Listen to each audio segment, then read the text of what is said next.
আজকে শুকনা মরিচের সাথে আমার বোঝা ফেরা হবে কিসের জন্য। আগের মতন এত মজার মজার জিনিস শুকনা মরিচ দিয়ে ভর্তা বানানো কত আইটেম খেতে পারতাম, এখন আমি কিসের জন্য খেতে পারি না। আজকে এর জন্য শুকনা মরিচকে আমি ছাড়বো না কিছুতেই। তো শুকনা মরিচ দিয়ে আমি এই আচারের তেল দিয়ে আলু ভর্তা বানাবো, কারণ এই আচারের তেল দিয়ে আলু ভর্তা বানানোটা খুবই মজা লাগে। যারা না খাইছেন তারা খেয়ে দেখেন, অনেক মজা লাগে এই শুকনা মরিচ দিয়ে আলু ভর্তা, আর সাথে তো আচারের তেল আছেই, অনেক টেস্ট। তো ইয়ামনিরে বললাম একটু ক্যামেরাটা ধর, তো ইয়ামনি ধরছে। তো তাড়াহুড়া করে বানাইতেছি, লাঞ্চ টাইম। ইয়ামনি আবার মাদ্রাসায় যাব, মোবাইল টিপার জন্য পাগল হয়ে গেছে। ওই মাদ্রাসা থেকে আইসাই মোবাইল টিপার জন্য পাগল হয়ে যায়। তো ভর্তাটা বানাইতেছি, ভর্তাটা বানাইতে বানাইতে আমার মনে হইতেছে কখন আমি গরম ভাতের সাথে খাবো। এখন আমি এডিট করতে করতে আমার ভর্তা দেখে এখন ভর্তা দিয়ে ভাত খেতে মন চাইতেছে। একটু সাথে যদি আর একটু ঘি হইতো আরও টেস্ট লাগতো। ইস, জিভায় পানি আসতেছে এই ভর্তা দেখে এখন। তো আলু ভর্তা দিয়ে অনেক খাবার খেতেই ভালো লাগে, যেরকম পান্তা ভাত, এমনি একটু খিচুড়ির সাথে, তারপরে গরম ভাতের সাথে, আবার একটু মুড়ি মাখানোর সাথে যদি আলু ভর্তা দিয়ে আরও টেস্ট। তো আজকে আচারের তেল দিয়ে আমি বানাইতেছি, তো আজকে আর ঘি দিব না, কারণ এক একটার এক এক টেস্ট। তো বাকি রান্না বান্না ছিল, ওগুলা রান্না সারছি সাইডে। এখন আলু ভর্তার এই ভিডিও করার লেগে রাখা দিয়েছিলাম, বানাইতে পারি নাই। তো ইয়ামনি আইসে, এখন আবার ইয়ামনিরে কইলাম যে ইয়ামনি তো ভিডিওটা কর, আমি একটু ভর্তা বানাই, কারণ ক্যামেরাটা ধরার মানুষ আসছিল না।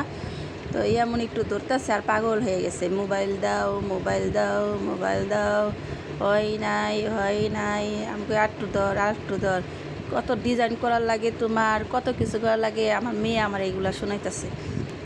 তো অনেক কষ্টে তাও একটু বানাইছি, বানাইয়া তারপর মোবাইলটা দিয়ে এখন বিদায় করবো।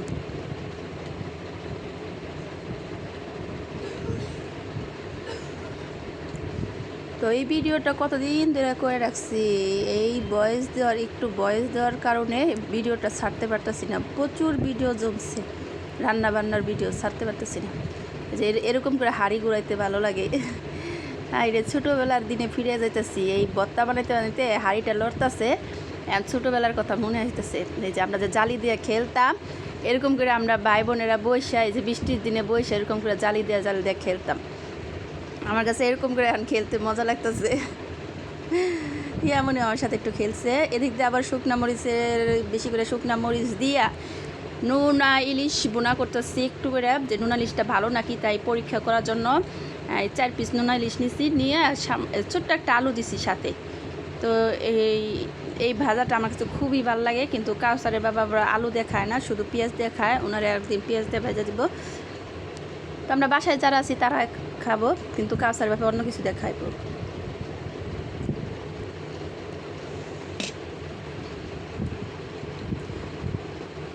তো আমি কিন্তু চা খাইতেছি আর এডিট করতেছি।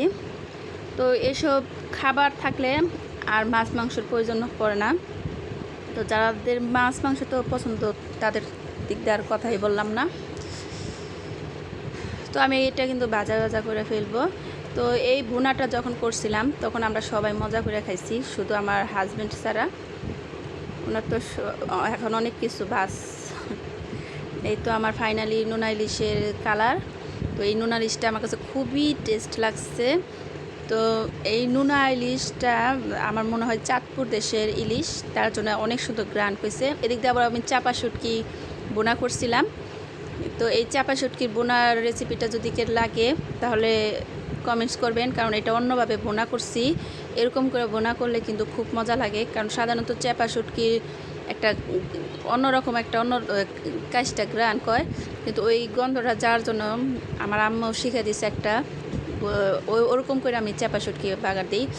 তো এই যে আমি ভাত খেতেছি, একটু ভিডিও করে দেখাইলাম। আমি আর এক হাতে মোবাইল, আর এই যে এক হাতে আর একদিক দিয়ে আমি ভাত খাইতেছি। তো আজকে আবার রেসিপিটা অনেক কিছুই আছিল মোটামুটি। তো আমি পুদিনা পাতা দিয়ে, বেশি করে পুদিনা পাতা দিয়ে ডাউলের বড়া বানাইছি। তো এই বড়াটাও অনেক মজা হয়েছে, ডাউলের বড়া। তো আমার কাছে ভাত খেয়ে অনেক শান্তি লাগতেছে, অনেক দিন পরে এই চাপা শুটকির বাগার এরকম করে খাইতেছি। তো যাদের ভালো লাগছে কমেন্টস করে জানাবেন, আর ভিডিওটা শেয়ার করে দিবেন।